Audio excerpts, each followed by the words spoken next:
Just over a year ago, Nazir Mai and her family were trapped in bonded labour. Homeless and desperate for shelter, they worked in exchange for a place to live. Our landlord provided a place to stay, and in return, we would do household work and chores. My husband and son took care of his animals. The house was very old and made of mud. It was also up to him whether or not he would pay us wages.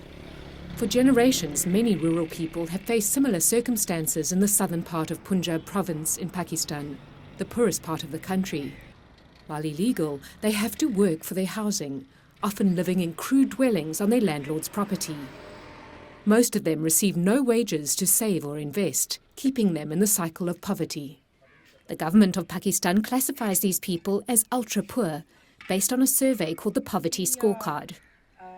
Now, for the first time, a government project supported by the International Fund for Agricultural Development, or IFAD, is using the Poverty Scorecard to target Pakistan's ultra-poor to break the cycle of poverty. The project is working for the ultra-poor having Poverty Scorecard 0 to 11 because they are assetless, they are landless and socially excluded. Through the project, community organisations were formed to provide options for these socially excluded people to find a path out of poverty. Since landless women under the age of 35 are among the most marginalised, education and women's rights are key, according to social organiser Shazia Yazin, who leads this group. We help women stand on their own 2 feet to be self-sufficient. Therefore, when we form a community organization, we talk to the women about the importance of education. We show them how to do more to educate their children, how to take better care of their health. The community organisations are also a forum to discuss the needs of its members. Most women identify secure housing as their greatest need to free them from bonded labour. Hajira Bibi received a small housing unit through the project. Her family contributed to the construction, and the land is registered in her name. For the first time, her family has running water and free solar electricity. First, we are just happy we have a house, but also because we have a bathroom. It makes me happy because I have daughters. Sons can go outside to use the toilet, but for daughters, it can be dangerous. That's why we're thankful. Since she no longer had to work in exchange for housing, Hajira was able to take part in entrepreneurship training provided by the project. With startup funds, she opened a small shop in the back of her home that sells sewing materials, jewellery and snacks. I was doing general labor, as was my husband, but we did not feel like we were living a life with freedom. Now we are free.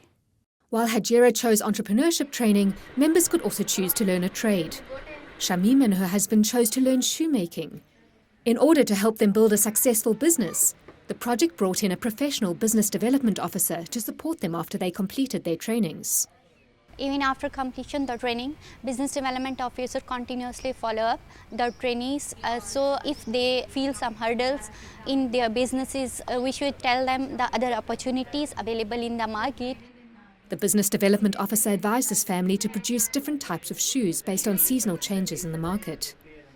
They were also provided with startup capital and advertising for their new business. After our work was advertised, traders would visit and realize that we were well trained and we're doing quality work. As a result, we've received more orders and business is good. In this area, poverty is high. People are very poor, but they have abilities. God has gifted everyone abilities. That's why there is a need for organizations like this to support them. There are now 4,000 community organisations supporting tens of thousands of rural people.